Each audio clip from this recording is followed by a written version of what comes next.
Alors, une enquête est en cours sur les morts, les 7 morts, les 7 personnes trouvées mortes après les manifestations entre le 26 et le 28 août. On est cette enquête et que sait-on des conditions de décès de ces personnes? Merci madame. Avant toute chose, je voudrais souligner ici à l'opinion nationale, d'abord internationale, que les faits qui concernent le Togo, tels que rapportés par certains médias, est très loin de la réalité que nous vivons, que nous avons vécu ces derniers temps à Lomé. Et ce n'est pas l'occasion pour moi d'épiloguer ou de m'arrêter sur quelque chose quand même d'assez grave. Il s'agit de vie humaine. Et pour certaines raisons politiques ou d'agenda, de calendrier, certains s'amusent à vouloir utiliser ces fins, ces actes qui ont été dénoncés d'ailleurs par beaucoup de nos concitoyens. Aujourd'hui, qu'est-ce qu'on peut dire des circonstances de ces décès, monsieur le ministre? Ce qui est certain, c'est que les médecins légistes ont procédé à des analyses assez poussées. Les conclusions sont connues. Le procureur de la République a communiqué également. Nous avons, avant les événements d'ailleurs, 2 corps qui avaient été repêchés dans la lagune. Ces corps étaient déjà dans l'eau. Nous sommes en train d'établir la réalité. Alors, est-ce que les responsables ont été interpellés? Vous parlez de corps repêchés. Est-ce que des responsables ont été identifiés et interpellés? Non, le temps de la justice, c'est là. Nous donnons le temps à la justice. Les enquêtes sont en cours. Attendons les conclusions avant d'aller vite en besogne. On veut attribuer ces morts à une brutalité policière. Non, madame, ce n'est pas le cas. D'accord. Aucun hématome. Alors, si vous permettez... Aucun hématome. Permettez-moi, monsieur. Nous avons reçu ici même, au JTA, le 16 juillet, le président d'honneur de la Ligue togolaise des droits de l'homme. Je vous propose qu'on regarde un extrait et on en reparle. Cette répression a eu lieu non seulement par les militaires, mais ce qui est encore plus dérangeant et ce qui est très inquiétant, c'est que, aux côtés des forces de l'ordre et de sécurité, Faure Gnassingbé et son gouvernement ont fait déployer sur le terrain des miliciens qui sont armés de cordelettes, de gourdins, même de fusils, qui donc opèrent à visage découvert. Nous demandons l'intervention d'une enquête internationale indépendante parce que face au silence de la CEDEAO et de l'Union africaine, on ne peut pas accepter que, alors que le maintien d'ordre relève du pouvoir régalien des forces de l'ordre de sécurité, que ces forces de l'ordre de sécurité existent et qu'à leur côté, que le régime entretienne, véhicule, soutienne et alimente un réseau de miliciens. Votre réaction, monsieur le ministre? Je suis très surpris par de telles déclarations. Mon ministère n'a jamais été saisi par des associations. Il y a d'autres associations de défense des droits de l'homme qui sont des associations indépendantes, comme la Commission nationale des droits de l'homme. D'accord, mais qu'en est-il de ces milices qui sont cagoulées, qui sont rentrées chez des personnes, qu'on a filmées frappant des manifestants? Qu'en est-il et ils agissent sous quel ordre? Apportez-moi la preuve de ces miliciens dont on parle.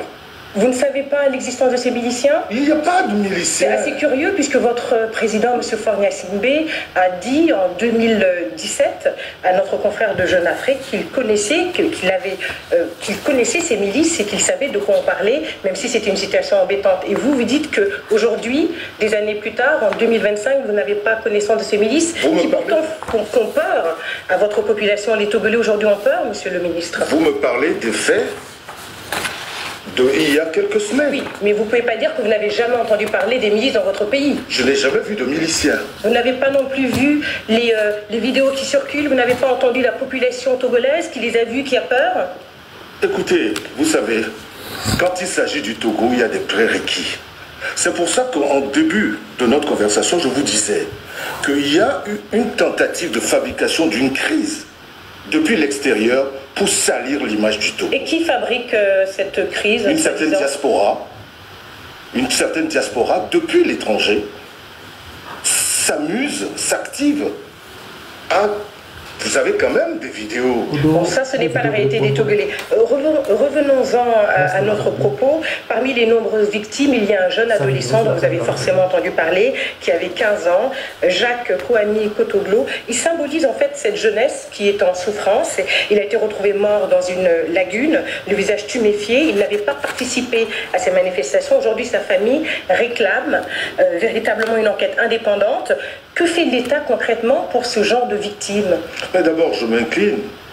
Nous ne pouvons pas nous amuser avec des faits aussi graves qui ont entaillé des familles. D'ailleurs, le gouvernement a présenté les condoléances aux familles. À part présenter les condoléances, qu'est-ce que vous faites concrètement? Mais les enquêtes sont en cours pour déterminer les responsabilités. Et madame, je vous affirme que lorsque nous saurons la réalité, l'État prendra toutes ses responsabilités. Et quelles mesures prévoyez-vous de prendre pour calmer cette jeunesse togolaise, pour la rassurer et aussi pour que votre population ait moins peur? D'abord, je dis à cette jeunesse, à notre jeunesse, de ne pas céder à la manipulation, de ne pas céder à ces gens qui, depuis l'extérieur, donnent des ordres pour aller brûler les commissariats, s'attaquer aux forces de l'ordre, brûler les ambassades, en découdre avec les institutions de la République. D'accord, j'ai une dernière question, monsieur le ministre, si vous permettez. Il y a donc une marche de commémoration des victimes qui est prévue ce 9 août exactement. Elle a déjà été interdite à 2 reprises, officiellement à cause des élections municipales. Est-ce que cette fois-ci, cette manifestation sera autorisée le 9 août? Il n'y a jamais eu d'interdiction de manifestation qui est respectée. La société civile dit que 2 fois, elle a essayé de manifester et c'était justement pour commémorer ces victimes et que ça a été refusé. Donc ma question est claire, nous sommes le 2 août, est-ce que le 9 août, cette manifestation sera autorisée? Si les organisateurs de cette marche ont fait ce qu'il faut en respectant les lois, nos lois, c'est-à-dire déclarer 5 jours ouvrables avant et qu'on connaisse les organisateurs et qu'en concert avec le ministère de tutelle, pris ensemble des précautions. Parce que vous savez, merci beaucoup. Malheureusement, c'est le temps qui nous est imparti. Merci beaucoup. Je rappelle que vous êtes. Merci beaucoup d'être venu sur le plateau de TV5 Monde. Je rappelle que vous êtes ministre des Droits humains du Togo. Merci beaucoup.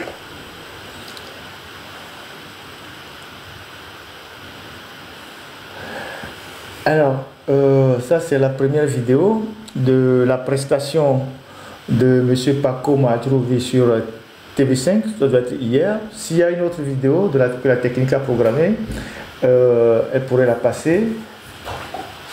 Ah voilà, ah ok. Je n'avais pas ouvert le micro, je m'excuse.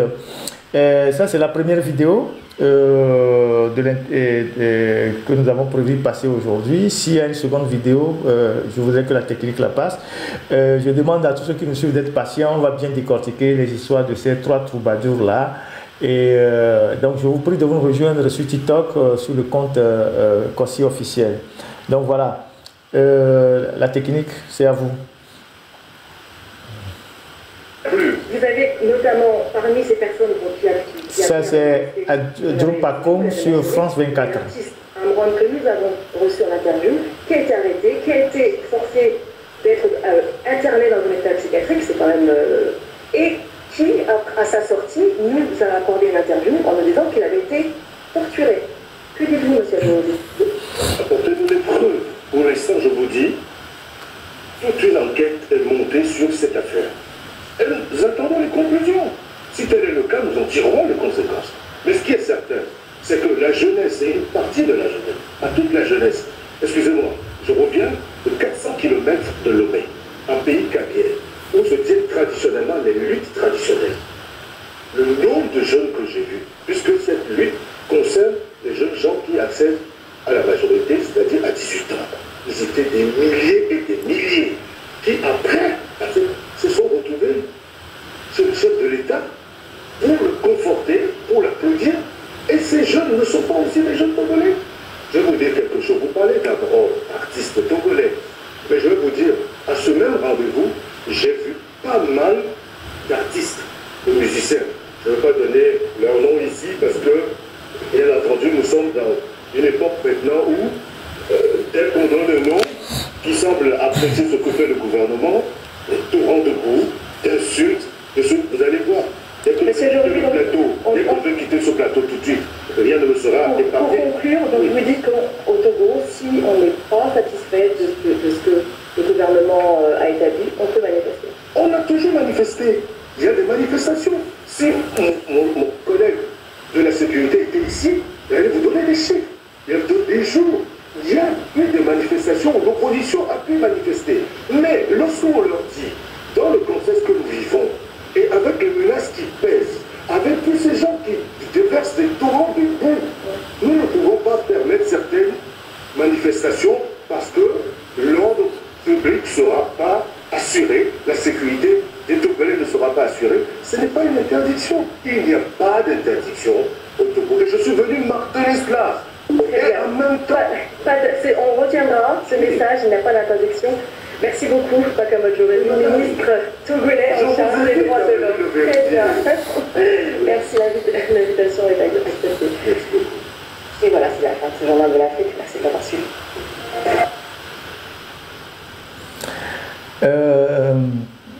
Toujours la technique, s'il y a une autre vidéo.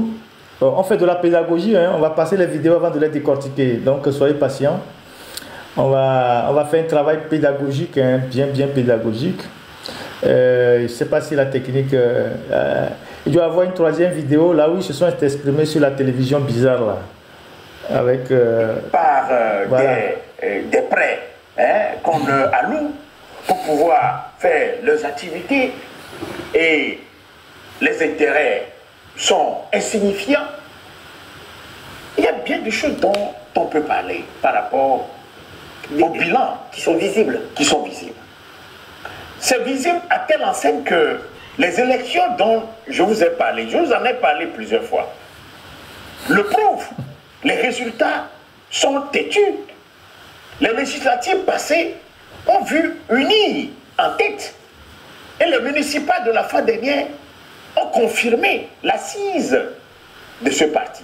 Et ce parti est dirigé par qui? Ce n'est pas le président du Conseil fort, et Solima Nassingbe.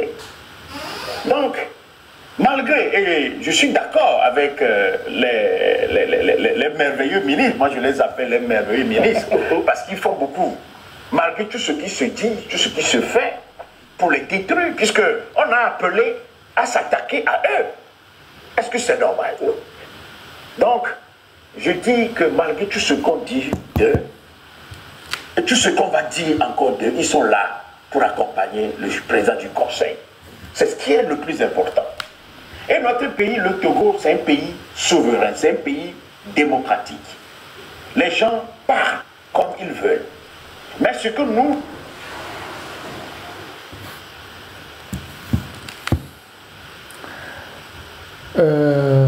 Est-ce qu'il y a encore une vidéo? Je pense là où...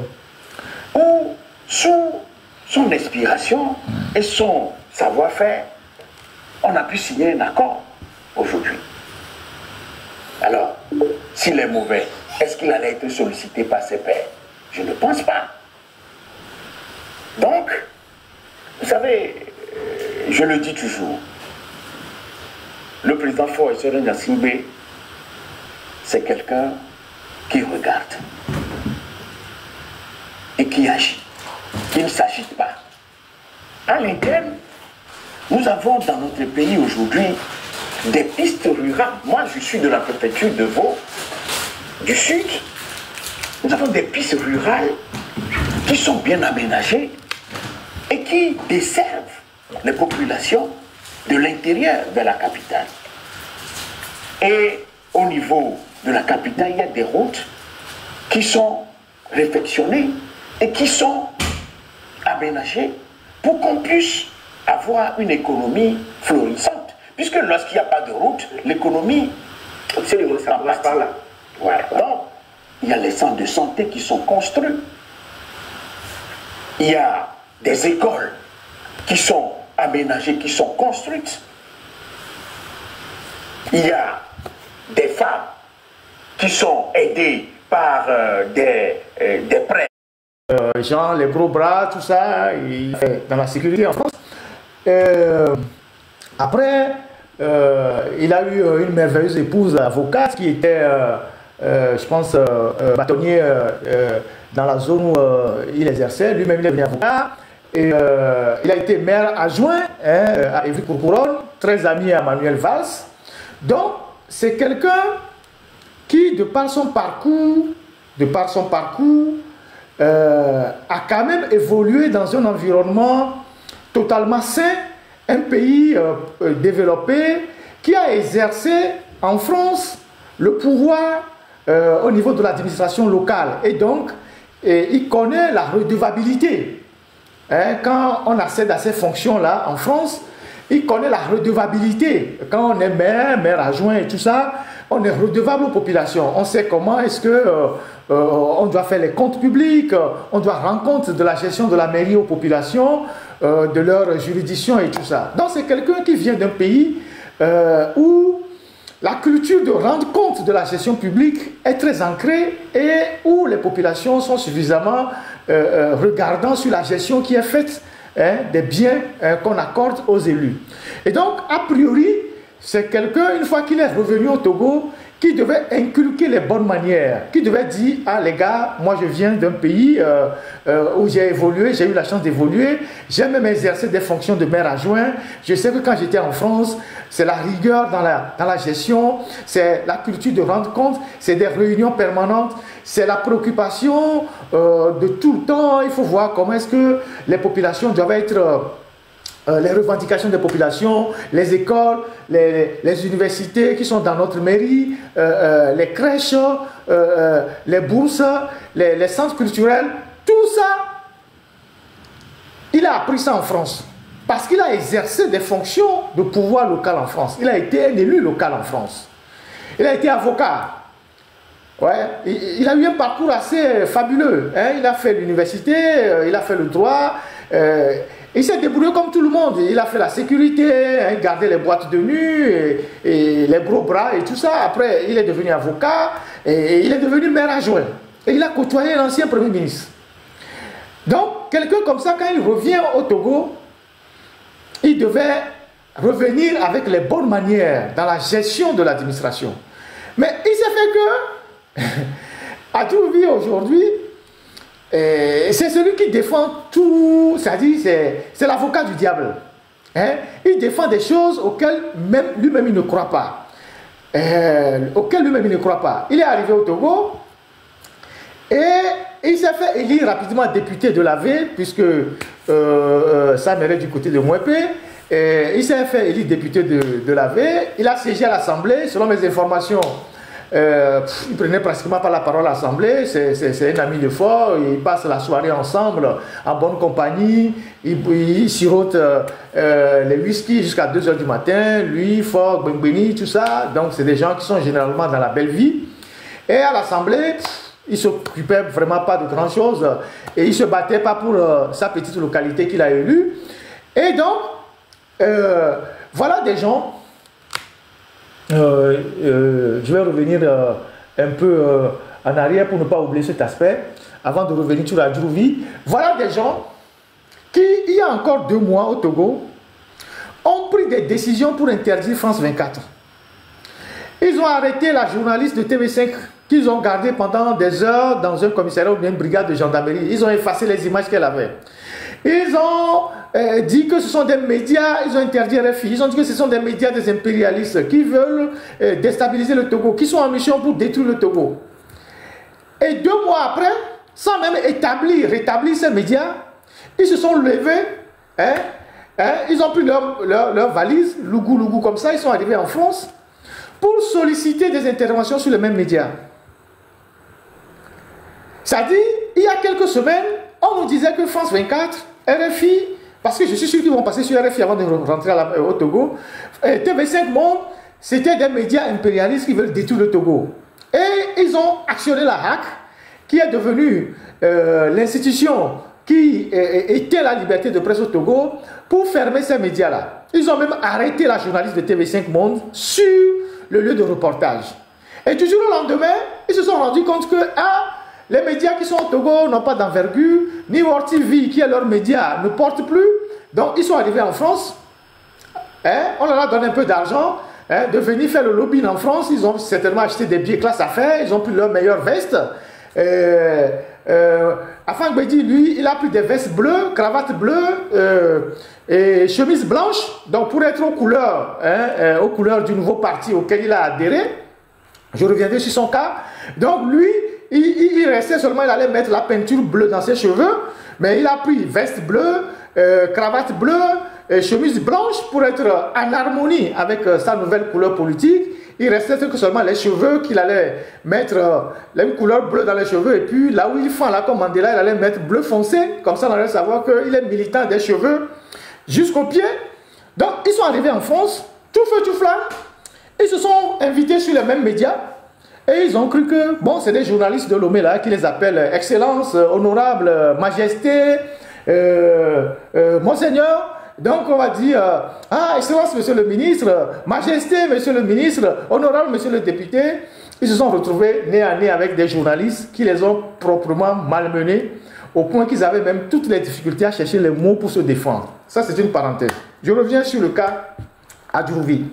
Donc, Adjourouvi qui est devenu député et qui a siégé à l'Assemblée nationale sans rien faire, et on va voir comme il s'est tapé une grande maison. Quand il était en France, il n'avait pas encore de maison au Togo, mais depuis qu'il est venu avec Manuel Valls, ils sont venus faire leur schéma pour prendre un peu de sous à fort. Voilà le domicile de Adjourouvi à Mwepé. C'est la maison qui s'est tapée depuis qu'il est rentré au Togo. Avant, il n'en avait pas. Voilà sa résidence. Une très belle résidence d'ailleurs. C'est sur la voie qui mène vers Edem Kodjo, à Mwepé là-bas, l'endroit de Mwepé. Et dans ce quartier-là, qu'ils appellent cité, je ne sais pas si c'est cité ou je ne sais pas quoi, à Mwepé là-bas, il y a Edem Kodjo, il y a, comment il s'appelle, Achikofi Amega, il y a M. Baka de Miss Togo et quelques cadres. Donc ils ont aménagé la voie. Il semble que ce côté-là a été aménagé par Baka. Donc ils ont bien aménagé la voie. Lui, c'est sa belle maison. Il a tout dedans, certainement piscine, tout pour faire les soirées très chaudes avec les filles. J'ai vu une photo de lui quand il faisait le show en France ici. Il était avec la cigare et le whisky. Donc c'est quelqu'un qui aime la belle vie. Donc voilà sa résidence à Mwepé. Et maintenant, on va visiter un peu Mwepé. Comme ils sont venus parler du bilan de Faure Gnassingbé, on va visiter juste un peu Mwepé. On va voir, Mwepé c'est Lomé, Mwepé aujourd'hui c'est Lomé. Donc on va visiter un peu Mwepé, on va voir le marché de Mwepé. Voilà le CMS de Mwepé, le centre médico-social. Ils disent que Faure a bien travaillé. Voilà le centre médico-social. Faites toujours la comparaison avec la maison d'Adjourouvi. Voilà le centre médico-social de Mwepé, médical de Mwepé. Bon, ceux qui sont sur TikTok, bon. Voilà le centre médico-social de Mwepé. Voilà la cour du centre médico-social de Mwepé. C'est là où on soigne les gens. Nous sommes à Lomé. Même si on est dans la préfecture de la V. Voilà le centre médical, l'intérieur du centre médical de Mwepé. Ça a été peut-être un peu arrangé maintenant. Voilà. Qu'on dit que le Mwepé, Adjourouvi, fille Adjourouvi, député le Lomé. Amewani maire le Vodelo. Il a été maire en France. Et député de la V, regardez le centre de santé qui est à côté là-bas, à Lomé, à Mwepé. Ça, c'est là où Adjourouvi est député. Centre de santé, mais la centre de santé, peut-être même que ça a été construit au temps de, peut-être à l'indépendance ou bien juste après les indépendances. Vous voyez la cour et tout ça, vous voyez les carreaux, c'est les carreaux à l'ancienne. Donc, c'est le centre de santé, plus ou moins. Voilà comment on a placardé les choses. Voilà le centre de santé. Ça c'est à Mwepé, le centre de santé de Mwepé. C'est un CMS. Voilà les gens qui parlent de bilan de Faure sur TV5 et France 24 qui disent que Faure travaille. Lui-même, là où il est député, voilà le centre de santé. Mais pas centre de santé à Mwepé, chez Adjourouvi. Voilà le centre de santé. Voilà. Ça, c'est malheureusement le Togo. Voilà. Ils disent que Faure travaille bien. Faure travaille très bien. Ils sont venus...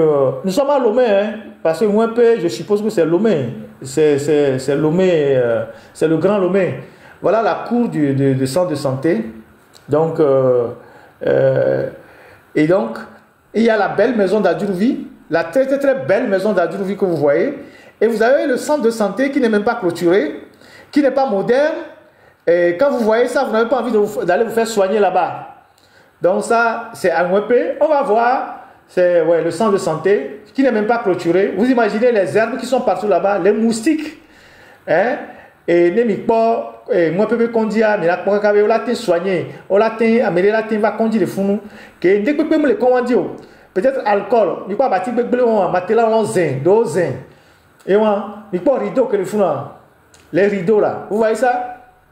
Oui, ceux qui sont sur TikTok, vous ne pouvez pas voir. Vous voyez les rideaux là. Et une partie même du rideau là est déchirée. Vous voyez les trucs qui sont rouillés. Hein, les instruments là qui sont rouillés. Ça, nous sommes à l'hôpital, pas l'hôpital, au centre de santé de Mwempe. Pas loin de la maison d'Adjourouvi. Hein. Maintenant, c'est le marché de Mwempe qu'on voit là.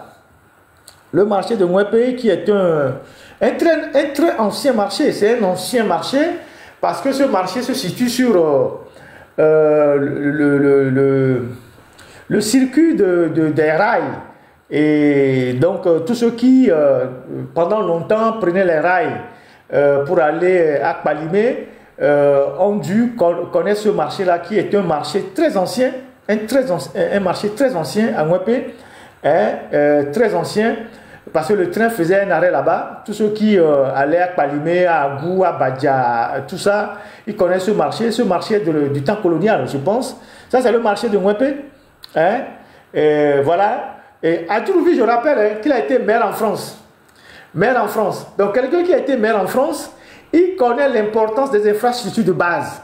Hôpital, école, centre de santé, bibliothèque, crèche.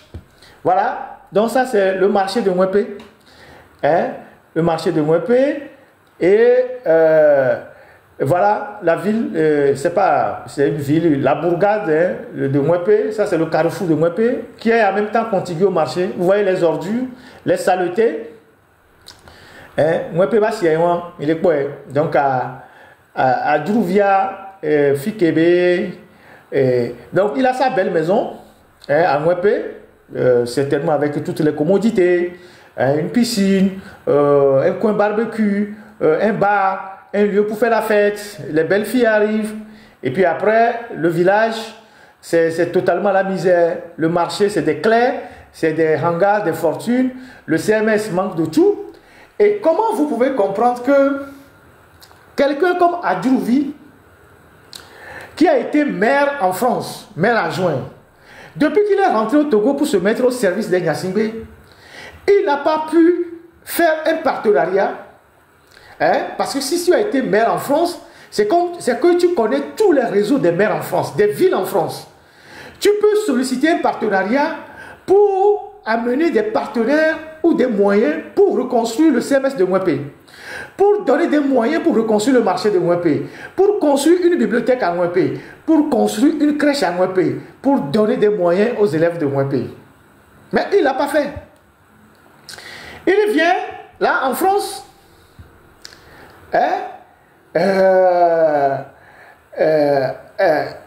comme avocat du diable, qui avait même de la peine à trouver les mots pour se justifier. Il tâtonnait sur toutes les questions, il était en train de mentir, il disait que lui, il n'a jamais entendu parler des miliciens. Je voudrais que la technique nous passe l'image des miliciens. Les miliciens, les anciennes images et les images récentes des miliciens. J'ai retrouvé Jeune Afrique, dont parlait la journaliste, qui a interviewé Faure Gnassingbé sur la question des miliciens. Et j'ai retrouvé cet article-là qui dit, la question a été posée à Faure Gnassingbé, et je vous donne sa réponse. Par Jeune Afrique. Les manifestations se sont soldées, les manifestations se sont déroulées depuis le mois d'août et ont fait des victimes. Combien selon votre décompte? Il dit ceci. Je ne cesse de penser à ces victimes innocentes. J'en suis peiné. Nous n'avions pas besoin d'en arriver là. Il y a eu 6 morts par balle du côté des manifestants.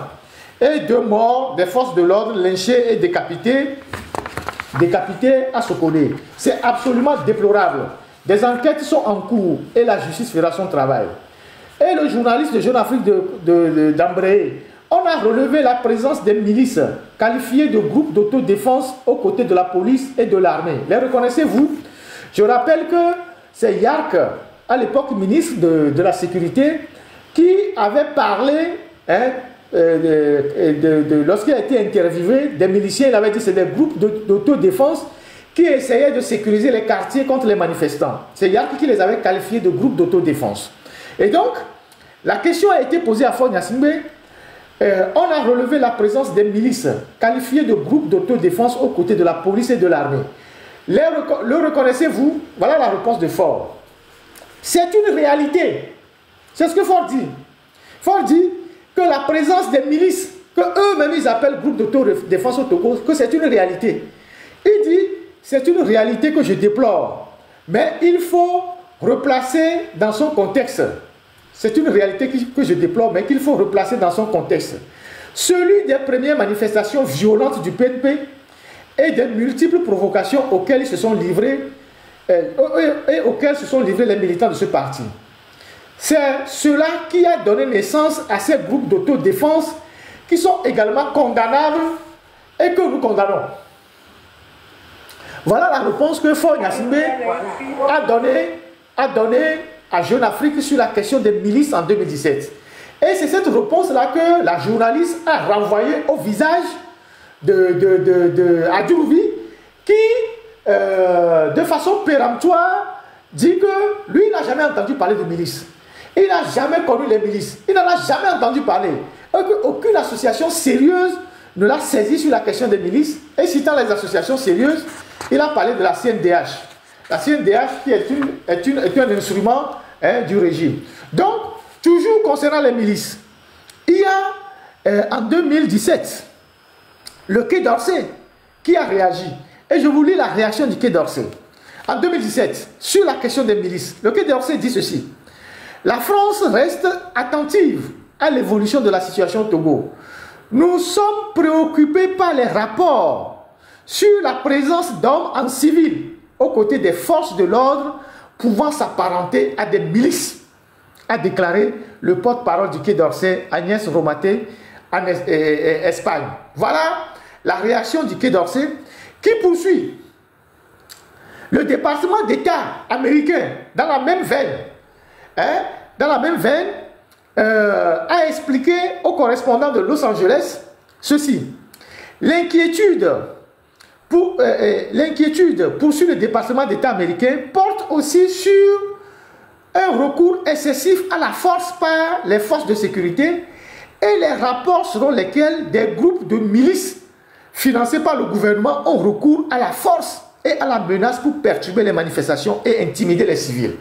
Donc, les milices, non seulement Faure même a reconnu leur présence et il a dit qu'il les condamne, mais le Quai d'Orsay s'en est exprimé, a dénoncé les milices, le département d'État américain a dénoncé les milices, l'ambassade des États-Unis au Togo a fait une réaction le 24 octobre 2017, déclaration du porte-parole Eta Noët, porte-parole, réaction aux manifestations au Togo. Les États-Unis sont profondément préoccupés par l'escalade de la violence et les restrictions de la liberté d'expression et de réunion au Togo liées aux protestations sur les réformes constitutionnelles proposées.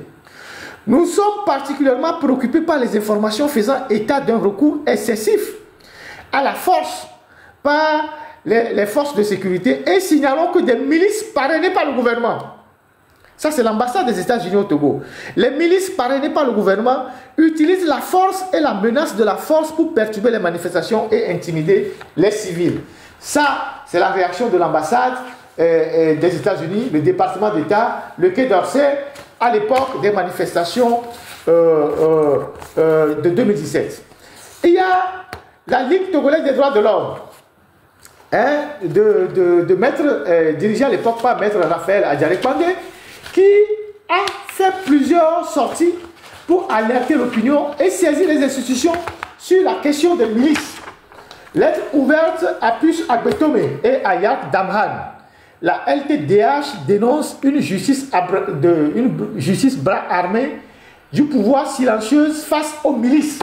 Et donc, ce courrier-là, que je ne vais pas lire pour ne pas rallonger le live, a été adressé à l'époque par Maître Raphaël Adjari Pandé, qui était le président de la LTDH d'alors, à Maître Adjari Pandé pour attirer, à Yark et à Pius Agbetome pour attirer leur attention sur la présence au cours de ces manifestations des milices aux côtés des forces de sécurité et des forces de l'ordre qui utilisent les machettes, les gourdins et les cordelettes pour frapper les manifestants. Donc, la question des milices, c'est une longue tradition togolaise. Le régime a toujours eu recours à ces milices-là et on sait qui finance ces milices-là et qui leur donne de l'argent. Et donc, aux dernières manifestations, comme Adjourouvi, il est devenu un aveugle, il ne voit pas bien. Et comme la journaliste lui a demandé, n'avez-vous pas vu les images des milices aux côtés des forces de l'ordre en train de semer la terreur dans la ville? Il dit non, jamais. Personne ne l'a interpellé sur la question des milices.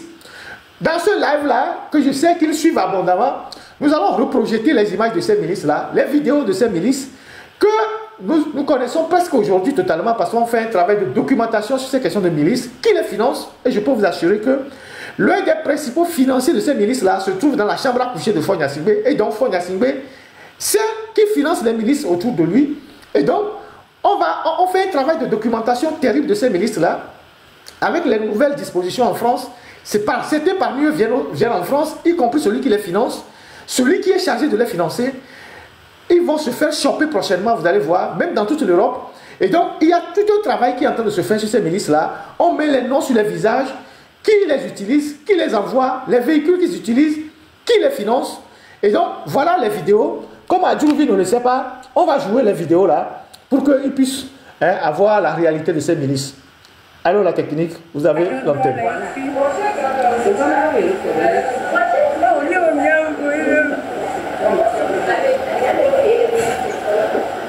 Voilà les milices. Le gars en vert, on a son identité. Celui qui est en vert là, on a son identité. On sait qui il est. Il a mis le truc, mais on sait aujourd'hui qui il est. Celui qui conduit la voiture, on sait. Ceux qui sont dedans, on sait qui ils sont. Voilà. Et voilà ces groupes-là de miliciens qui sont en train de frapper les gens. Vous voyez, ces gens ne sont investis d'aucun pouvoir de police ou de gendarmerie, mais ils utilisent des fusils à pompe, des armes, des véhicules pick-up. Ils vont dans les quartiers, ils sèment la terreur, ils arrêtent les gens, ils tuent même les gens. Et voilà, Pacôme n'a pas vu. Notre cher Pacôme, Adjourouvi, il n'a pas vu. Il n'a jamais vu des miliciens. On ne lui a jamais parlé des miliciens. Il ne sait pas que les miliciens existent au Togo. Et pourtant, il est ministre des droits de l'homme. Quand quelqu'un s'appelle Adjourouvi, vous pensez qu'il est intelligent? Être intelligent, ce n'est pas seulement aller à l'école.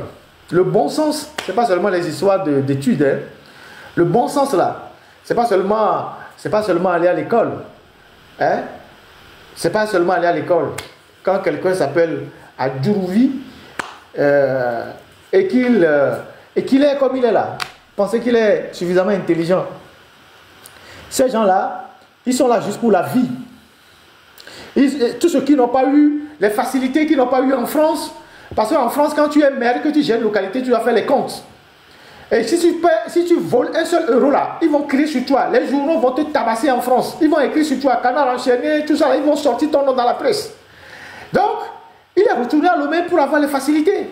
Celui qui parle là, on vous dit que c'est un avocat. Il a même du mal à s'exprimer. Qui il défendait quand il était en France? Il a gagné un procès en France. Il faisait quoi en France? À part avoir été maire, adjoint, il a gagné un procès en France parce que la rhétorique, c'est la première qualité des avocats et des journalistes. Et quand tu maîtrises vraiment l'art de t'exprimer et d'aller défendre les dossiers au prétoire, quelles que soient les questions qu'on te pose, même si tu mens, tu trouveras les mots pour t'en sortir. Mais les trois troubadours qu'on a envoyés là, à la place de Trimois, et Bodjona, de Gilbert Bahara, qui sont les experts en mensonges. Parce que eux, c'est les plus calés en mensonges.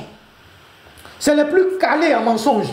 Trimois, sacré individu, très intelligent, brillant, mais qui a mis son intelligence au service du mal.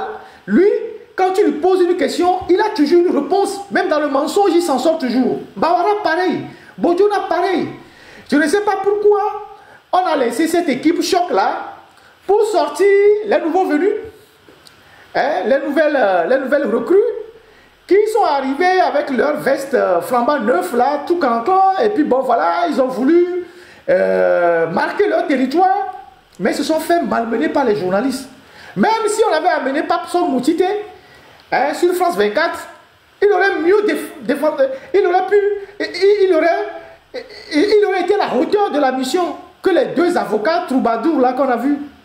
Et je vous assure que si on avait laissé un activiste sur le même plateau que Adjouvi, hein, vous prenez n'importe quel activiste de la diaspora ces temps-ci-là, n'importe quel activiste, je ne parle même pas de journaliste, on prend n'importe quel activiste de la diaspora et qu'on amène devant Adjouvi, il va l'écraser. Sur un plateau, il va l'écraser. Il ne pourra pas s'en sortir. Et pourtant, Adjouvi est avocat. Et l'activiste, lui, on dit que c'est un drogué. On dit que c'est des gens qui n'ont pas été à l'école. On dit oui, c'est des gens qui... Mais l'activiste va l'écraser. Quand on voit les arguments que Gilles Benoît Fagbedi et Adjouvi servaient sur les plateaux de TV5, de France 24 et sur leur télévision bizarre là, l'activiste, quel qu'il soit, va les écraser. Je ne parle pas encore de journalistes. Vous prenez n'importe quel activiste aujourd'hui qui se retrouve sur le même plateau avec cet avocat-là. Vous allez vous poser la question de savoir si c'est l'avocat qui a été mieux à l'école ou bien c'est l'activiste. Parce que l'activiste, il va parler avec des faits. Il sera factuel. Il va laisser les éléments quand il parle. C'est comme je parle, on projette les vidéos. Mais Adjouvi, lui, n'a pas vu ça. On aurait pu prendre pour cette émission quelqu'un comme Papson Moutité. Au moins, lui, il est cohérent dans ce qu'il dit. Il aurait mieux défendu le régime que les troubadours d'avocats que vous avez envoyés, qui se sont fait humilier par les journalistes, en Mondovision. Au point que Gilles Fagbedi racontait tellement sa vie que Adjouvi a mis la tête comme ça. Il dit, oh là là, lui là, franchement, moi-même je suis un menteur, mais lui là, il a décroché un niveau très élevé. Hein. Il a mis la tête comme ça. Il dit, ah, vraiment, lui là, il a décroché un niveau pas possible, quoi. Il était tellement gêné. Quand vous voyez l'expression faciale d'Adjouvi, son visage, les gestes qu'il posait, la sémiologie de l'image, vous voyez tout, il était tellement gêné du larbinisme de Gilles Benoît Fagbedi. Je vais revenir sur Gilles Benoît Fagbedi tout à l'heure. Donc, ils sont arrivés comme ça pour raconter des fadaises, des niaiseries sur le plan international, en mentant en Mondovision. Si Pascal Bodjona et Trimois et comment on appelle Gilbert Bahara sont devenus des vétérans, ils n'ont plus la force de venir sillonner les médias. Ce n'est pas ces individus-là qu'il fallait envoyer. On a la preuve formelle aujourd'hui que Faure n'a plus personne autour de lui en réalité. Il n'y a que des médiocres autour de lui. D'abord, ils ont dit qu'il n'y a aucun problème au Togo. Ils ont dit le Togo n'est pas en crise, il n'y a aucun problème. Si le Togo n'a aucun problème, le pays n'est pas en crise. Et que si les événements du 6-5 juin, 5-6 juin, 27, 28, 29 juin n'ont créé aucun problème pour le pays, pourquoi vous dépêchez 3 ministres, non 2 ministres et un avocat pour venir prendre d'assaut les médias en France? Vous imaginez combien ils ont payé pour les médias en France? Quand ils ont fait la conférence de presse à Lomé, en invitant les journalistes, la première conférence de presse avec les Madjouba, ils ont donné aux journalistes au Togo 30 000. Quand ils ont fait la conférence de presse à Sarakawa, où les journalistes sont allés, ils leur ont donné 30 000. Vous voyez le respect qu'ils ont pour les journalistes togolais. Les gens sont allés là-bas, les DP sont sortis parce que c'est le gouvernement qui a appelé. Ils ont donné 30 colos. Quand ils sont venus ici en France, ils sont en train de dépenser beaucoup d'argent pour aller sur les médias. Surtout les médias clandestins là, c'est beaucoup d'argent. Peut-être 20 000 euros, 10 000 euros, 15 000 euros. Et eux-mêmes ils sont venus peut-être à classe affaires, tout frais payé, dernier hôtel et tout et tout. Tout et tout. Et ils n'arrivent même pas à convaincre. Donc, Paco Adjouvi, voilà une espèce en voie de disparition. un avocat qui est incapable de s'exprimer, de défendre le pouvoir qu'il sert, qui le nourrit, et de raconter des histoires. Il dit oui, que les gens qui étaient sortis avaient lancé des mots d'ordre pour casser l'ambassade de France. Vous avez entendu? Vous avez entendu un seul organisateur des manifestations, que ce soit le 5, le 6, le 27, 26, le 25, le 26, 27, 28, demander qu'on casse l'ambassade de France? Vous avez entendu un seul mot d'ordre des manifestants qui ont demandé de brûler une mairie, de casser une ambassade? Il dit qu'ils ont les cassettes de cette déclaration-là. Il ne dit pas qu'ils ont je sais pas, il dit en 2025, nous on ne savait pas que les cassettes étaient encore les cassettes sont encore utilisées. Il dit qu'ils ont les cassettes. Mais vous avez entendu un seul organisateur des manifestants dire que il faut attaquer l'ambassade, les ambassades à Lomé, qu'il faut brûler les mairies? Vous avez entendu ça? Moi, ce que j'ai entendu, c'est que les gens ont dit, si vous sortez dans les rues et qu'il y a des gens qui vous attaquent, défendez-vous. C'est ce que les gens ont dit.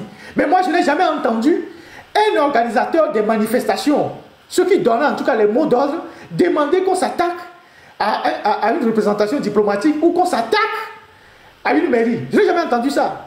Mais Adjouvi, dans son mensonge, dans sa mythomanie, puisqu'en réalité, en parlant d'ambassade, il a dit sur TV5, il a dit aussi sur France 24. En fait, il veut opposer les manifestants aux Français. Au départ, ils ont dit que c'est les Français qui sont derrière, que c'est les Français qui veulent les déstabiliser, que c'est la France, c'est la France, c'est la France, c'est la France. Une fois que cet argument a été battu en brèche, quand ils sont maintenant arrivés en France, ils veulent utiliser la France contre les manifestants en disant oui, vous hébergez des gens sur vos territoires qui demandent qu'on casse votre représentation diplomatique. C'est ce jeu de manipulation auquel il veut se jouer en disant oui, voilà, c'est des gens qui ont appelé à s'attaquer aux ambassades. Moi, je n'ai jamais entendu personne dire de s'attaquer à une ambassade. En tout cas, aucun organisateur. Voilà un mensonge en mondovision d'Adjouvi. Quand il le disait, il n'était même pas convaincu. Mais il pense que c'est des abrutis comme lui qui le suivaient et qui vont avaler le fait que oui, voilà, les Tokbovi PC, les Mokonzi, les Agabambo qui sont en France, ils en veulent aux intérêts français et que c'est eux. Avant, ils disaient qu'ils étaient manipulés par la France et la DGSE. Ils ont actionné tous leurs petits loupards là, les petits farfelus, les bons à rien là, disent que oui, c'est la France. Après que cet argument soit tombé maintenant, et qu'il ne peut plus dire que c'est la France, il arrive en France et puis il dit oui, ah monsieur les Français, vous hébergez sur vos territoires des individus qui sont contre vos intérêts. À défaut de nous les livrer, sachez que c'est eux qui demandent qu'on casse vos représentations diplomatiques. Ce qui est totalement faux. À ce jeu-là, Adjouvi, tu ne vas pas t'en sortir. Mais toi, tu es français, Adjouvi. Et tu cautionnes le mal au Togo. Tu cautionnes la torture au Togo. La prochaine fois, là, on va déposer une plainte contre toi. Au moins parce que tu es français, tu seras interrogé par les tribunaux français sur les cas de torture. Puisque tu dis que tu n'as jamais été au courant que Amoron a été torturé. Que Amoron n'a pas été torturé. Mais tu es sérieux là? Tu es un avocat. Par principe, tu es un défenseur des droits humains. Un avocat, c'est celui qui est aux côtés de la veuve et de l'orphelin.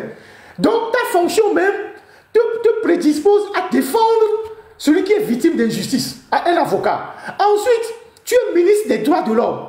Ta mission, c'est de protéger tous ceux qui sont victimes des violences, quelles que soient dans la cité.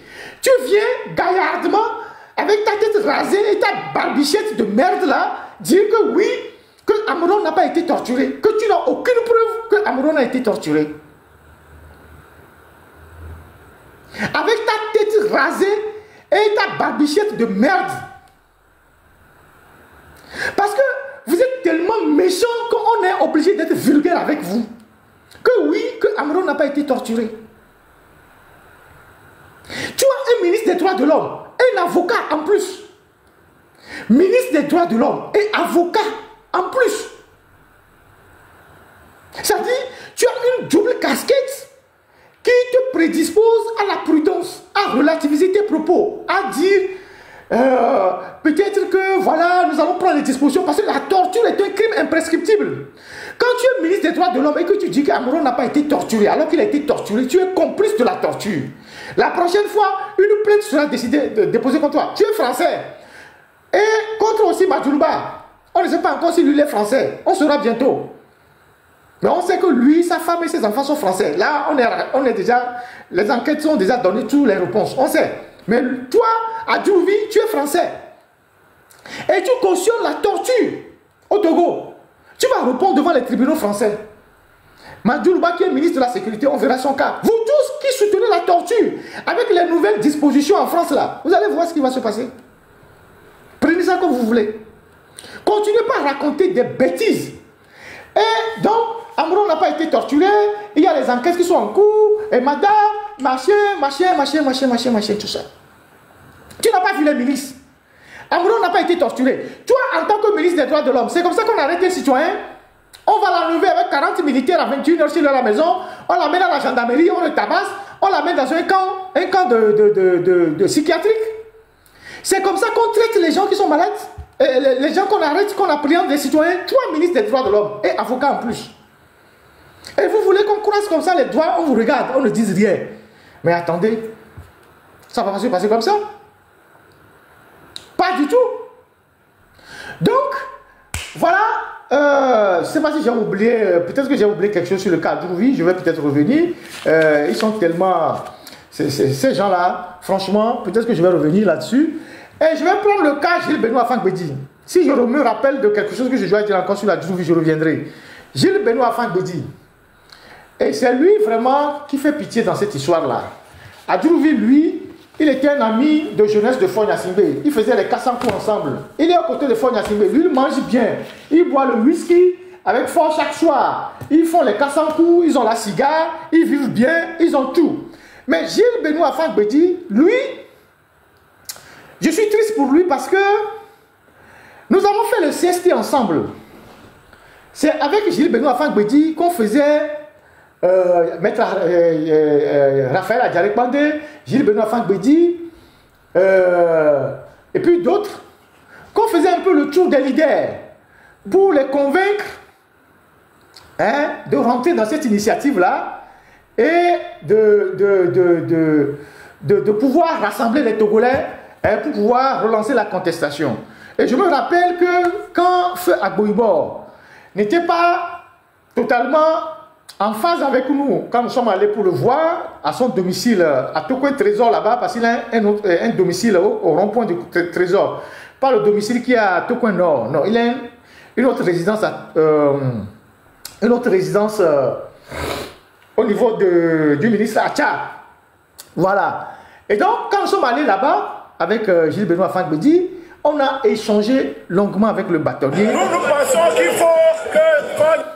Nous avons échangé longuement avec le bâtonnier et Agboibor qui nous a fait l'historique du phare et tout. En fait, Agboibor ne voulait pas rentrer dans le processus du CST, donc il s'essayait de nous dissuader. Et donc, il nous a fait l'historique du phare et tout. Et on a longuement discuté pour convaincre Agboibor, puis après on est allé chez Agboibor et on a vu les autres leaders. Et Agboibor n'était pas pour, mais le jour-là, je me rappelle quand on est sorti, et Gilles Benoît était très en colère, il dit non, le grand frère ne veut pas vraiment écouter, c'est pas normal, il faut vraiment, et tout. Donc, on s'est battu au niveau du CST, jour et nuit. On a fait énormément de choses. Après, c'est vrai qu'il a eu quelques soucis par rapport à son engagement. Il a eu un redressement fiscal, je ne sais pas, 1 ou 2 redressements. C'était difficile de tenir son cabinet. Il se plaignait. Et après, il a pris du recul et tout. Jusqu'il y a de cela 2 ou 3 ans, il était encore l'avocat du journal Liberté, qui est un journal très engagé que nous connaissons. Mais on ne savait pas que Maître Fangbedi allait rebondir de cette manière-là, est venu nous servir ce qui nous a servi la dernière fois sur TV5, sur ce média bizarre-là. Je n'arrive même pas à connaître le nom. Nous pensons qu'il faut... Voilà Benoît Fangbedi. Gnassingbé laisse le pouvoir pour préserver la réconciliation nationale, pour préserver la concorde. Parce que lui-même, il doit se rappeler que la commission vérité, justice et réconciliation qui est revenue sur la disposition de l'article 59 prescrivait ou bien recommandait qu'on revienne sur la disposition de l'article 59 pour la concorde, la cohésion, l'unité et la solidarité entre tous les Togolais. Nous pensons qu'en revenant à cette constitution, ce serait bon pour tous les Togolais. Et en aucun cas, lui ne peut faire plus de 2 mandats. Il a déjà fait plus de 2 mandats et nous pensons, il a déjà fait 2 mandats et nous pensons qu'il doit partir. Dans tous les cas, le peuple togolais a marre. Le peuple togolais est fatigué de la famille Nassibé qui a eu à gérer sa destinée pendant plus de 48 ans. Dans ces conditions, il doit partir et que 2 personnes fassent leurs expériences. Voilà, Gilles Benoît Fagbedi, quand on était dans les rues, en 2012, le CST, on prenait d'assaut les rues, on manifestait et tout ça. Voilà ce que Gilles Benoît Fagbedi disait. Il disait plein d'autres choses aussi que je ne vais pas répéter ici pour ne pas faire traîner le live. Aujourd'hui, Gilles Benoît Fagbedi, avec les nouvelles couleurs de Unir, les nouvelles couleurs de Unir, est à l'antipode de ce qu'il disait hier. Qu'est-ce qui s'est passé entre-temps pour que cet avocat qui était très engagé sur les questions des droits de l'homme, qui était dans la rue avec nous, est devenu aujourd'hui le plus grand soutien de Faure Gnassingbé, celui-là même qu'il pourfendait dans les rues il y a de cela quelques années. Toute la problématique de l'élite togolaise est là. Hein. Toute la problématique de l'élite est là. J'ai parlé la dernière fois des avocats, du barreau et du bâtonnier. J'ai dit, tout le problème qu'on a au Togo, c'est ça. Tout le problème qu'on a aujourd'hui au Togo, c'est ça. Et donc, toute la problématique de notre élite est là. Les universitaires, les avocats, les notaires, les huissiers, les économistes, même les militaires. Toute la problématique, la faillite de l'élite là, ça c'est ça. C'est le symbole ça. Ce sont les indicateurs de la faillite de l'élite. Dire une chose aujourd'hui et soutenir son contraire demain parce qu'on a des difficultés financières ou parce qu'on a faim ou parce qu'on traverse des moments difficiles. Même s'il y a un adage qui dit en période de faim, c'est pas tout qu'on mange, il y a certains. Moi, je ne peux pas être un avocat. Et je le dis tout le temps. Je ne peux pas être un avocat, docteur en droit, avocat de je ne sais pas quoi, tout. Professeur d'université. Et donc, j'ai les compétences pour travailler partout. Je peux balancer mon CV partout. Je peux travailler partout. Je ne sais pas qu'est-ce qu'il peut me pousser alors que j'ai les compétences pour me mettre au service d'un système comme ça et devenir un objet de moquerie, même des gens qui n'ont pas mon niveau. On sait que la vie est parfois difficile. Mais quand on a les compétences, on peut travailler partout. La première chose du dictateur, de tout régime dictatorial, c'est d'humilier ses serviteurs. La première personne que le dictateur humilie, ce sont ses propres collaborateurs. C'est-à-dire, le dictateur, dans sa psychologie, il doit soumettre tous ceux qui sont dans son entourage. C'est pour ça que dans certains régimes, le dictateur, il couche même avec les femmes de ses collaborateurs pour vous soumettre. Coucher avec votre femme, c'est la pire humiliation que le dictateur te fait subir. Mais tu ne peux rien faire. Mobutu couchait avec les femmes de ses collaborateurs. On sait que les autres dictateurs font pareil. Donc, le dictateur, lui qui n'a pas le même niveau que vous, il n'a pas le même diplôme que vous, il n'a pas les mêmes compétences que vous, il se dit, moi j'ai le pouvoir et je vais recruter mes serviteurs. Et je vais les humilier. Ils ont beau être des docteurs en droit, des professeurs d'université, ils ont beau être des éminents juristes, je vais les humilier devant la face. Et c'est ce que Faure est en train de faire avec vous. Il vous humilie. Il fait en sorte que vous ne représentez absolument rien devant l'opinion. Et lui, derrière son rideau, il rit. Il se moque de vous. Il dit, ah voilà, je suis tranquille, hein, moi. C'est comme ce discours qu'on entend. Les gens disent, oh, moi je n'ai pas fait de grandes études, mais si je suis riche demain, je peux acheter tous les grands diplômés, ils vont travailler pour moi. Donc, le problème de notre élite est là. Vous avez des universitaires qui sont promis à une très belle carrière, qui sont des gens qui ont de très bons diplômes, qui ont des parcours fabuleux, qui peuvent briller ailleurs. Mais ils se sont mis au service de la dictature parce qu'ils cherchent des postes, parce qu'ils veulent avoir des responsabilités. Il y a des anciens camarades universitaires, quand je les vois aujourd'hui dans le système RPT Unir, même parfois tordre le cou même à l'histoire. Je me pose la question, si on a fait les mêmes études, quel poste peut m'amener à renoncer à ma propre formation, à mon parcours? Et c'est ça qu'on voit, et c'est l'image qu'on renvoie dans la société. Et c'est l'image qu'on renvoie dans l'opinion. Et donc, Gilles Benoît Fagbedi, même si les situations sont difficiles pour lui, il a un parcours, il peut vivre de son travail. Mais il a décidé de choisir la facilité. Et pourquoi? Aujourd'hui, il nous dit que dans son intervention, comme je l'ai dit tantôt, il s'est retrouvé dans ce groupe-là, dans le groupe des 3 troubadours-là. Veste, si vous pouvez renvoyer la vidéo, il parlait là, vous faites une capture de la vidéo de la télévision là. On va un peu décortiquer son habillement, la vidéo, pour que vous voyez le niveau de son larbinisme, le niveau de son griotisme, comment il veut faire plaire, il veut plaire à son nouveau patron. Si vous pouvez passer l'image où il était sur le plateau, et on va décortiquer un peu son habillement. Je l'ai décortiqué tout à l'heure, mais la répétition c'est une pédagogie. On va décortiquer un peu son argumentaire, mais on va partir de son habillement. C'est-à-dire, voilà. Son inspiration. Arrêtez ça là-bas. Voilà. Vous voyez son habillement? Vous voyez, même pas comme fait attention. Mais regardez l'habillement de Gilles Benoît Fagbedi. Et vous constaterez que tout est uni sur lui, sauf les cheveux et les lunettes. Donc, il s'est tapé une veste bleue, bon, pour être aux couleurs du monde auquel il appartient maintenant. Il s'est tapé une cravate bleue, il s'est tapé une chemise blanche.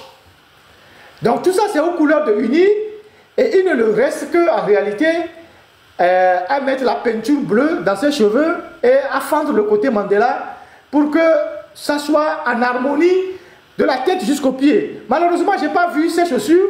Peut-être que les chaussures et les chaussettes aussi sont bleues. Voilà ce que parfois les zélés de la 24e heure font quand ils arrivent dans un nouveau camp pour se faire intéresser. Ils cassent tous les codes. Ils veulent qu'on les remarque. Ils cassent tous les codes. Tout ce qu'il ne peut pas dire, il dit. Tout ce que les autres ne disaient pas avant, lui dit tout. Mais est-ce que vous pensez que depuis qu'il a rejoint le camp uni, qu'il a dit, qu'il a fait des meetings, qu'il a dit que lui supporte sa soeur de Vaughan, Madame Tomega, et qu'il a abandonné le journal Liberté quand sa soeur Vaughan a porté plainte contre Liberté, vous pensez que Gilles Benoît Fagbedi, il vit mieux que nous? Vous pensez que là où il est là, Gilles Benoît Fagbedi là, il vit mieux que nous? Vous pensez qu'on lui donne suffisamment de marché pour régler ses problèmes financiers? La dictature ne te donnera jamais beaucoup d'argent pour que tu sois à l'aise financièrement. Ils te donneront un peu pour que tu continues d'être à leur service. Ils te donneront jamais, une dictature ne donnera jamais beaucoup d'argent à quelqu'un pour que la personne soit à l'aise et que la personne puisse partir et les laisser. Ils te donneront un peu. Aujourd'hui peut-être 2 millions, demain 3 millions, après 4 millions. Et ça ne va rien te gérer. Parce que tu as des besoins. Au fil du temps où on te donne de l'argent, tu auras des besoins. Ah, je vais draguer une nouvelle femme, je vais acheter une nouvelle montre, je vais acheter une nouvelle veste, je vais faire ceci. Et donc, one to, l'argent est fini. Tu vas prendre le champagne que tu ne buvais pas avant, tu vas chercher la nana que tu n'avais pas pu draguer avant. Et donc, on te donne des miettes pour que tu sois toujours dépendant du système. Mais il n'y a pas que Maître Benoît Fagbedi qui est l'avocat du RPT Unir aujourd'hui. Et je ne sais pas quel marché on lui donne. Les maîtres Ndjelé qui prennent les gros marchés au niveau de la caisse de sécurité sociale, à la chambre du commerce, les gros marchés du pouvoir qui sont souvent donnés à des gens comme Maître Ndjelé. Pourquoi le pouvoir n'a pas envoyé Ndjelé sur France 24 ou sur New World TV pour défendre le régime? Maître Dandakou qui prend aussi des gros marchés dans le système, qui sont des avocats, des brasseries, du système, de tout ça là. Pourquoi on ne les envoie pas eux? Et que c'est toi, Gilles Benoît Fagbedi, qui a un cabinet difficilement tenable à Djidjolé là-bas. C'est toi qu'on envoie. Tu viens nous dire que oui, que je vais te lire les chiffres de la pauvreté à Vaughan.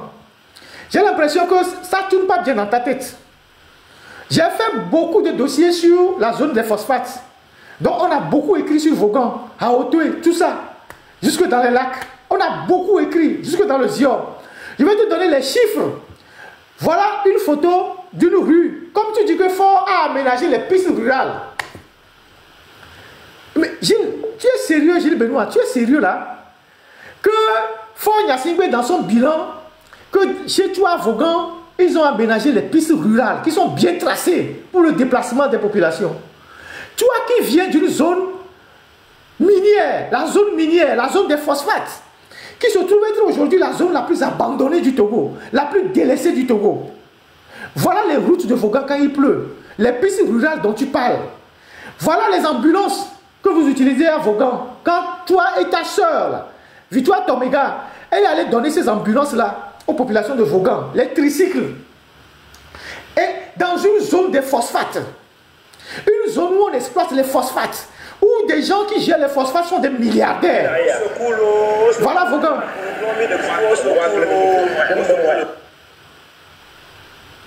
Au quoi Vaughan mémoire?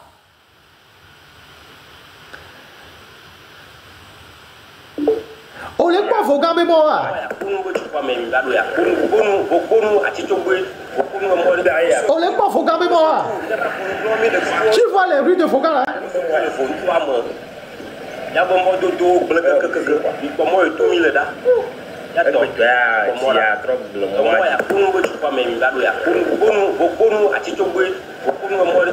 Piste rurale on ko blabé fort tracé wa malo afin bedi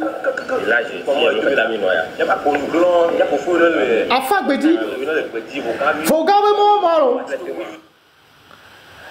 et moi yo le bon doigt le Vaughan oh malo afin bedi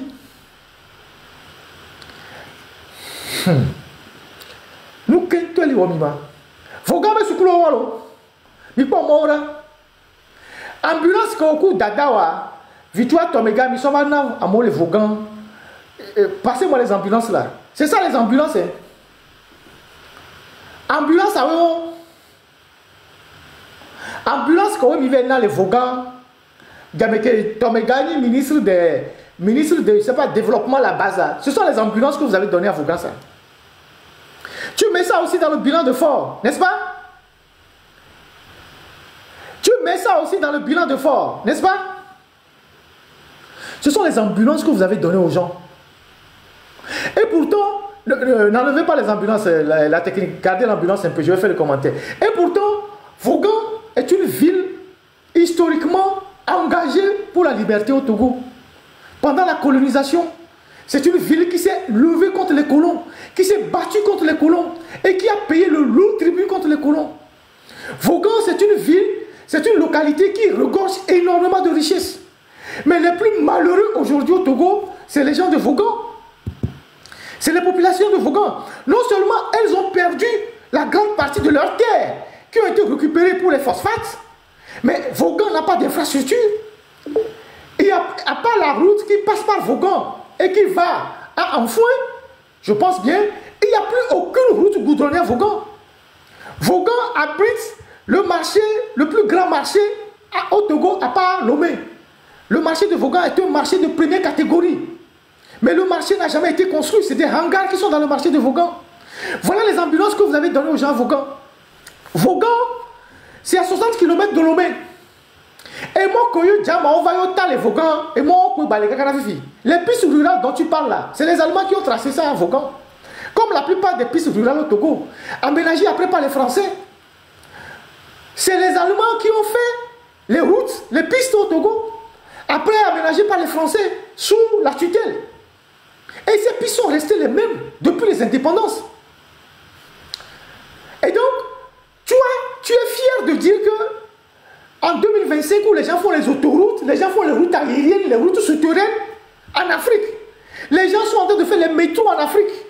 Toi, tu viens de dire que le bilan d'un président est bon parce qu'il a tracé les pistes rurales dans ta localité. Pistes rurales que le premier blanc qui a mis pied dans notre pays a tracé il y a 100 ans. On les nuirait.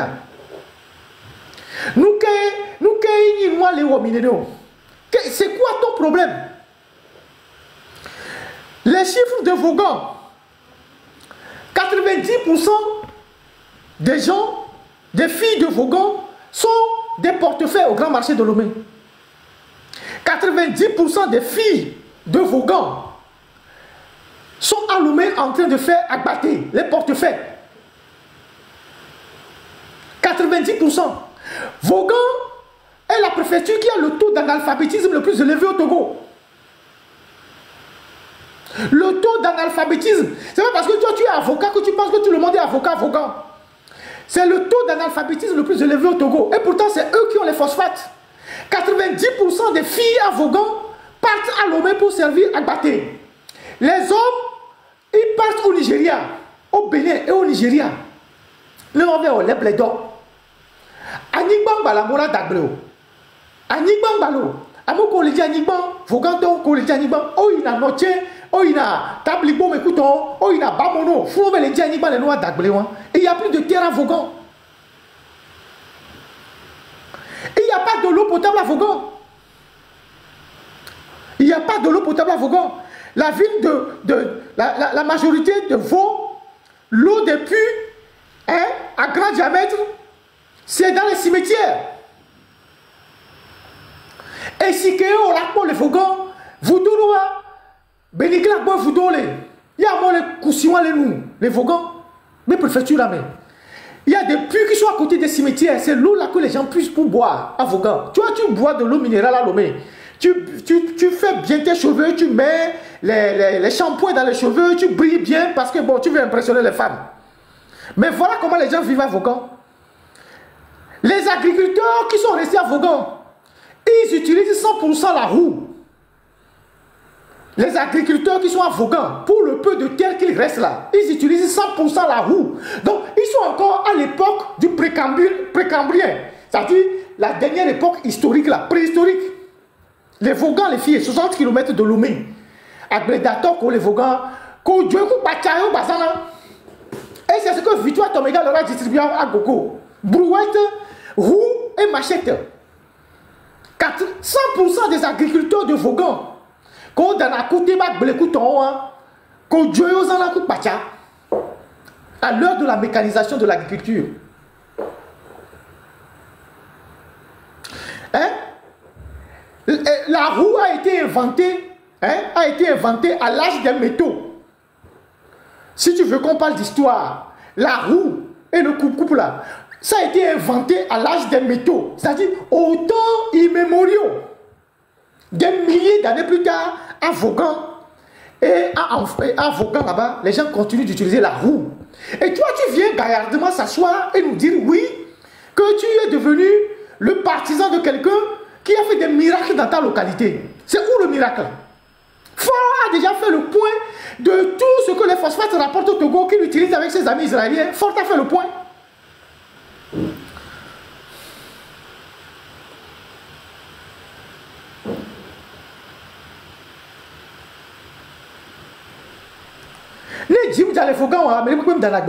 Donc la population attend que la pluie tombe avant de cultiver à Vaughan. Et donc toi, tu t'es levé gaillardement, hein, pour venir nous dire que oui, le président, le PCM, Faure Gnassingbé, a un bilan, il donne 30 000 francs aux femmes pour les aider, il a fait ci, il a fait ça, il a fait ça. Et tu mets ça dans son bilan, et tu n'as pas honte. Qu'est-ce qui te pousse, hein? Qu'est-ce qui te pousse à te ridiculiser comme ça? Parce que vous êtes nos grands frères, on peut vous dire aussi la vérité. Nous avons cheminé ensemble. Qu'est-ce qui vous pousse à vous ridiculiser comme ça? Parce que tu as des besoins financiers, tu as les femmes, tout ça. Parce qu'on sait que, bon, on sait que tu as tellement de femmes et des enfants. Il semble que tu en as au moins des enfants de 8 femmes. C'est énorme, hein? On sait que, bon, tu es un franc-tireur. Ça, on le sait. Mais celui qui veut t'acheter aussi, il étudie tes habitudes. Il essaie de voir si tu aimes le luxe, tu aimes l'argent, tu aimes les voitures. C'est comme ça qu'on étudie les gens avant de les corrompre. C'est comme ça qu'on étudie les gens avant de les corrompre. Si c'est parce que tu as eu des difficultés à tenir ton cabinet et tout ça, au moins pour garder ta dignité, tu aurais pu demander, ah les gars, aidez-moi. Je dis toujours aux gens qu'aujourd'hui, avec les réseaux sociaux, avec toutes les capacités qu'on a aujourd'hui, si on a un combattant qui est en difficulté, on peut l'aider. C'est pour ça que quand les gens racontent des histoires, parfois je le dis et puis je rigole. Je dis, oh, si moi j'ai besoin d'argent, je ne serai pas parti du Togo. Je ne vais pas fuir le Togo. Je ne vais pas fuir le Togo. Il aura suffi que moi aussi je me taise, que j'arrête de critiquer le régime, et que bon, je n'ai de compte à rendre à personne. Et que je vais me barrer. Ou une fois que je suis arrivé dans la diaspora, je vais dire, bon, je me suis mis à l'abri, je me barre aussi. Ces histoires-là, ça me crée trop de problèmes, je vais me mettre de côté, tranquille.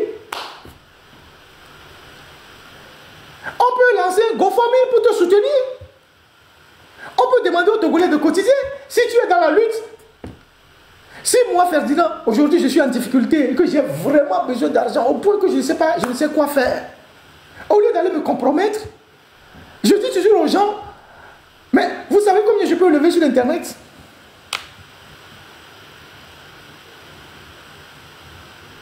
Avec le peu de crédibilité que j'ai, je ne dis pas que j'ai une grande crédibilité.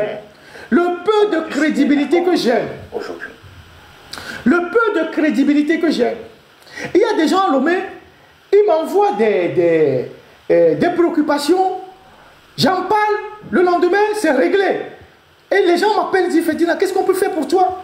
La dernière fois, le lundi passé, et le dimanche passé, j'ai lu la lettre des gens qu'on a abandonnés au niveau de l'INSET, les gens qui font les campagnes pour la carte ANID là. Mais lundi matin, les téléphones ont commencé par sonner dans tous les sens, on a commencé par courir, on a commencé par leur faire des virements, tout ça, des transferts d'argent. Il y en a qui m'ont appelé. Ils disent, grand frère, vraiment merci, que Dieu te bénisse. Qu'est-ce qu'on va faire pour toi? On va cotiser pour te donner. J'ai dit non, je n'ai pas besoin de ça. Je le fais de bon cœur, je n'ai pas besoin de ça.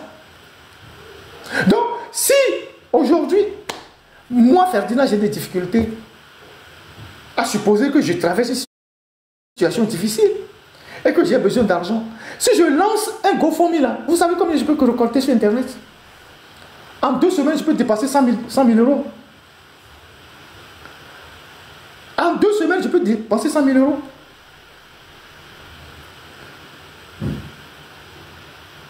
Je peux dépenser, si je dis aux Togolais, les 12 000 Togolais qui sont là sur YouTube, ceux qui sont là, tous ceux qui sont connectés, je dis, les gars, c'est chaud pour moi, aidez-moi. Vous imaginez combien les Togolais peuvent me donner? Il y a des gens qui m'appellent, qui disent, Ferdinand, tu as besoin de quoi? Je dis, rien du tout. Ils sont même surpris. Ils sont même surpris. Il n'y a rien du tout. Donc, si ton cabinet avait des difficultés, tu aurais pu solliciter. On va t'aider. On va t'aider. Mais là, tu vas te compromettre de la pire des manières. Mais il y a une vie après. Tu as ta crédibilité, ta dignité. Même si on te donne un poste de ministre demain, ça ne fera pas long feu, ils vont te dégager. Tu es dans la cinquantaine, tu vas vivre après. Le propre de la dictature, c'est même d'humilier ceux qui les ont dénoncés hier. Ne pensez pas que Faure Gnassingbé a la mémoire courte. Hein. Ne pensez pas que le dictateur a la mémoire courte. Aujourd'hui, tu vas le soutenir parce qu'il sait que tu as difficulté.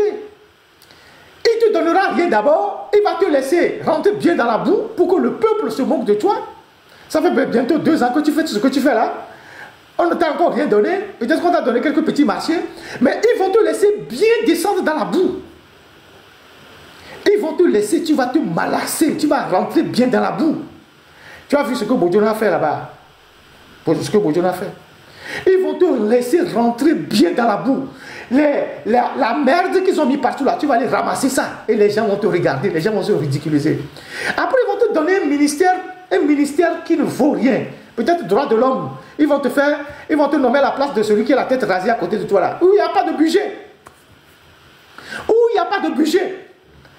Tu vas rentrer dans le ministère, tu vas dire, oh, ministère en top, et Gamoulé, on a dit non, tu as nos bureaux, mais fou. Donc tu vas grignoter sur les petits projets.